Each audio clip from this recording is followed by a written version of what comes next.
Março é um mês super importante para nós, advogados e advogadas. Nós comemoramos um mês, o Dia Internacional, na verdade, o mês da mulher. Na verdade, algo que cada vez é mais importante ser lembrado, relembrado, para a gente demonstrar como a sociedade estava doente com relação ao machismo. Como a gente teve grandes pessoas, personalidades à frente, ao longo, para desconstruir algo que está sempre perseguindo a sociedade. E para conversar sobre essas coisas e outras, conversar com uma advogada, uma procuradora do município, a doutora Renata Reis, que nós vamos ter a oportunidade de conversar sobre a carreira dela, mas também da importância que ela enxerga, como ela enxerga essas questões ainda, preconceitos que ela enfrenta, e ela está representando aqui todas as advogadas. Prazer tê-la aqui, Renata. Obrigada pelo convite, o prazer é meu. Eu fico muito grata em poder participar e falar não só da minha carreira como profissional, né, profissionalmente falando, mas da minha condição de mulher para representar, muitas vezes, até a fala de quem não pode, não tem a oportunidade de falar para os outros ouvirem. Exatamente. A Renata que está à frente aqui da Procuradoria, então, sempre era um campo dominado sempre por homens. O poder público se caracterizava sempre pela presença dos homens exercendo esses cargos, né? Até dentro dos procuradores. E hoje você vê já uma... Mas eu queria te perguntar, no início, desde o começo, desde o estágio, desde a faculdade, como que foi sempre ser mulher? Porque a mulher enfrenta sempre, e ainda mais em carreiras como no direito, enfrenta dificuldades, não é? Sim, eu sempre falo, né, que ser mulher é uma batalha diária. A gente já acorda, que a nossa primeira batalha é o espelho, porque a gente tem aquela cobrança pessoal, a gente quer estar bem com a gente mesma, a gente quer estar com uma boa aparência, a gente se preocupa, até umas mais, outras menos, com a vaidade. Essa cobrança existe, tanto por parte dos homens como também por parte das mulheres. E depois que a gente sai de casa, para as mulheres que trabalham fora, a gente tem os enfrentamentos da vida profissional, tem os enfrentamentos da vida cotidiana com a família, filhos, etc. Então a gente precisa, eu sempre procuro encontrar a forma de me posicionar independentemente do fato de eu ser mulher ou não. Eu tento me colocar, me posicionar em todas as questões de igual para igual com qualquer homem. E eu me sinto bastante orgulhosa de que na minha trajetória profissional eu me sinto uma pessoa bem-sucedida nesse sentido. Eu tenho uma boa relação com os homens, me sinto uma mulher respeitada na minha condição profissional, mas tenho a consciência que para nós mulheres é mais duro, porque a gente precisa provar isso o tempo inteiro. Quando a gente coloca uma situação, não que nós enxergamos a mulher que ela tem que se impor de uma maneira que as pessoas não a considerem iguais. Não é isso. No dia a dia, o ser humano são iguais, mas se você olhar a curta história das conquistas das mulheres, o voto foi em 34, e aí você teve conquistas que foram, então você não tinha, até 30, 40 anos atrás, tantas mulheres exercendo cargos públicos. Então isso tudo foram conquistas que são barreiras que foram ultrapassadas, porque até a mentalidade da mulher onde o trabalho, antigamente era a formação, eu vou casar, ter filhos e ficar em casa, que é ainda uma grande coisa, porque quem toma conta de casa sabe quanto é difícil. Mas são conquistas que têm que ser valorizadas, porque até pouco tempo atrás não tínhamos, né? Em paralelo a tudo isso, eu também entendo que nas carreiras públicas como a minha, né, nos concursos públicos, de uns tempos para cá, historicamente, vem aumentado muito o número de ingresso de mulheres no Poder Judiciário, juízas, no próprio Ministério Público. A gente hoje tem um número de mulheres muito maior atuando nas carreiras públicas. Eu acho que isso se deve também, de uma forma até reflexa, a essa sociedade patriarcal que a gente tem, porque o homem, ele termina a faculdade, ele tem que trabalhar. Então, aqueles que fazem a faculdade de Direito, muitas vezes mal terminam a faculdade, já vão fazendo estágio, já seguem a sua carreira advogando. A mulher, ela tem sempre, e muitas vezes, essa proteção familiar, até para ganhar um tempo, ou porque ela se casou cedo, ou porque ela é solteira, para que ela se prepare para os estudos, para o concurso público, e às vezes não são obrigadas a, logo que terminam a faculdade, a iniciar a carreira profissional. Então, com este preparo, eu entendo que a mulher vem alcançando as carreiras públicas de uma forma até muito grande ultimamente, e isso é muito benéfico, porque nós temos no setor privado uma desigualdade gritante, né? Principalmente na questão financeira, e no serviço público, neste ponto a gente não tem essa desigualdade, porque na questão salarial a gente não encontra isso no concurso público, seja você mulher ou homem, com as dificuldades que você tiver para nele ingressar, você vai ganhar a mesma coisa. Sim. Embora nós sabemos que o olhar, quando você é chefe, mulher, é diferente, tudo isso é fruto também de uma sociedade que conhecia só isso, foi educada para ser só isso.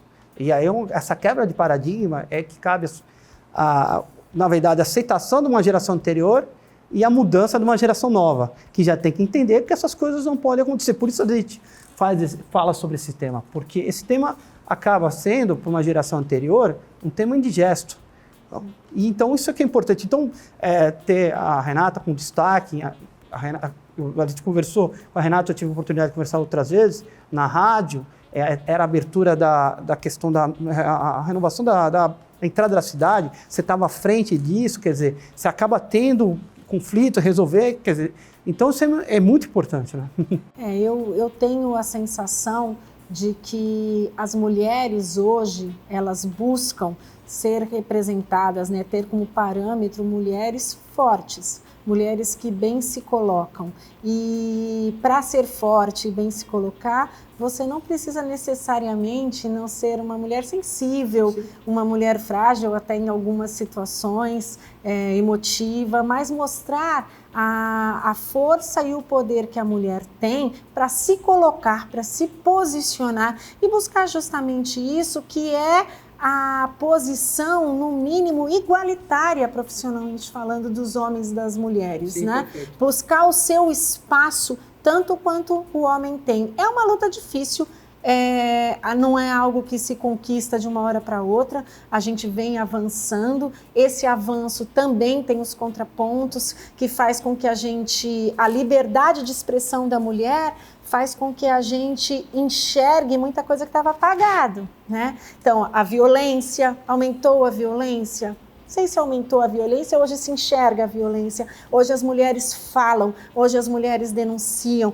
Então são situações que vão mudando ao longo dos tempos e o nosso comportamento, ele influi diretamente nos reflexos no comportamento das outras mulheres. Perfeito. Então eu acho que o importante da gente que tem essa oportunidade, eu não falo nem no lugar de fala, mas na oportunidade de fala, de se expressar e de colocar a sua posição, que a gente sirva de exemplo, de parâmetro, né, para aquelas mulheres que não têm essa oportunidade. Uma colocação foi perfeita, e na verdade a rede social, a internet, na verdade a tecnologia fez com que enxergássemos algo que sempre existiu, porque nos interiores do país sempre houve a violência, e a violência ela não tem distinção de classe social, de cor. Ela ocorre contra a mulher e ponto. Não importa qual que seja. E isso ficou mais claro, nítido, e principalmente depois da pandemia. Na pandemia se verificou algo que já sabia que existia, estava lá.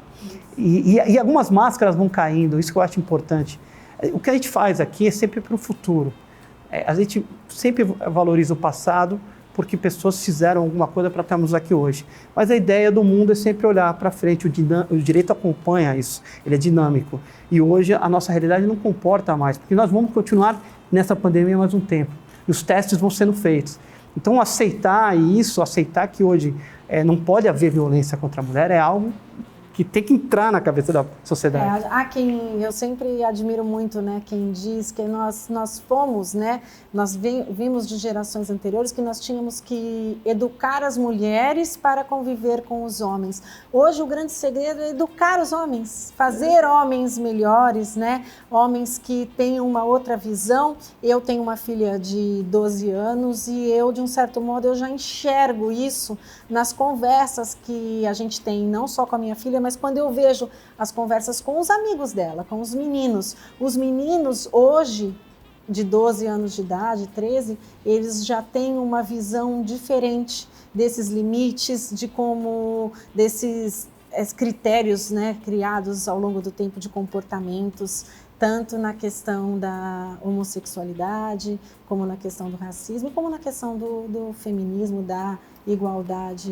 Para a geração social. nova, isso está entrando algo normal, o que causa estranheza, porque foi ensinado assim a outra geração, para a nova geração, e isso é muito bom. Na verdade, toda geração tem um ponto bom, positivo e negativo. Esse lado é o positivo da nova geração. Então, isso é algo muito bom, que a gente já cria novos seres humanos com ideias melhores, e para que a gente venha aqui não para conversar sobre o que a mulher tem que lutar para conseguir, porque ela tem que estar bonita, ela tem que estar magra, ela tem que ser profissional, ela tem que cuidar de casa, ela tem que ser competente, porque se ela não for competente, ela tem que dirigir bem, sendo que tem um monte de gente que não dirige. Essas questões, elas têm que desaparecer, elas têm que ser colocadas, aquele cara dirige mal, aquela... E ainda não há isso daí. Não há uma educação com relação que saia algo natural. E aí, por isso, essas questões têm que ser tão elevadas. E no Dia do Homem, não precisa do Dia do Homem, a gente já todo dia, porque a gente teve uma posição privilegiada. Na verdade, os dias, né, quando você cria os dias disso ou daquilo, não é porque você está menosprezando o chamado oposto, não é isso. Na verdade, você está dando um destaque para aquilo que estava excluído, para aquilo que estava menos priorizado. Então, quando alguém fala isso, no dia da consciência negra, por que não tem da consciência branca? Porque não precisa da consciência branca, quem precisa, né, historicamente falando, é a mesma coisa do Dia Internacional da Mulher.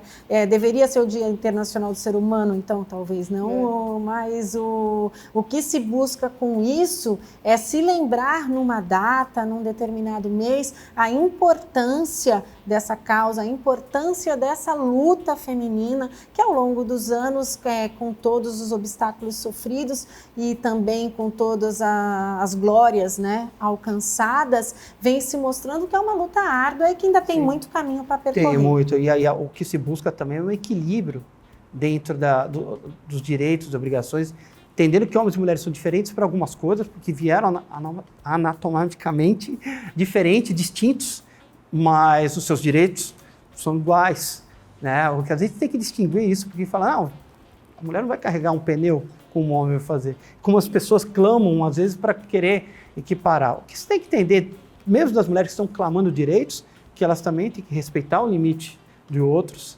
E tudo na sociedade é um equilíbrio. Tudo é um equilíbrio. Por isso que existe a legislação, leis para poder equilibrar, né? Agradeço a presença da Renata aqui, porque ela até disponibilizou um horário para mim conversar com a gente, porque nós estamos no meio de uma pandemia e questões importantes estão sendo discutidas em razão disso daqui, porque o assunto é importante, né, Renata? É muito importante e a gente tem que dar. Eu fico muito contente quando eu sou convidada para participar de algum programa, de alguma entrevista, em que eu possa falar um pouco desse papel realmente que eu exerço, porque eu acho que a gente tem a oportunidade de mostrar a nossa posição para as outras mulheres, estimular as nossas meninas, né, para que elas estudem, trabalhem, se não trabalhar também dentro do seu âmbito doméstico, ou seja lá o que for, que elas encontrem o seu espaço e a sua oportunidade de falar, de se colocar e de ser ouvida. Ponto aí muito importante,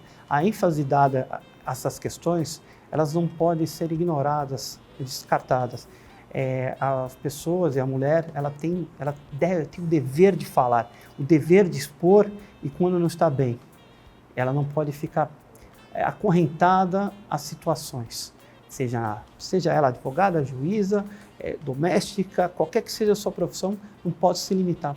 Só assim nós faremos uma sociedade melhor, uma sociedade paritária, que não tenha medo de se expor, e assim os filhos vão crescer de maneira saudável. E a OAB, ela tem que estar sempre na vanguarda das questões que são importantes para a sociedade. Você é um colega de profissão, embora esteja um poder público exercendo ali, que também você está exercendo, na verdade, os interesses dos munícipes, mas como advogado e como mulher, é muito importante o seu relato. Eu quero te agradecer muito por ter vindo aqui. Eu que agradeço, eu fico muito contente, apesar de ser servidora pública, eu exerço um cargo, uma função que não me impede, né, de ser inscrita na OAB, com muito orgulho. E tenho muito orgulho da minha classe, tenho muito orgulho do que as mulheres advogadas daqui de Santos fazem, como que elas bem representam a mulher como ser humano e a mulher também como advogada. Muito obrigada. Obrigado.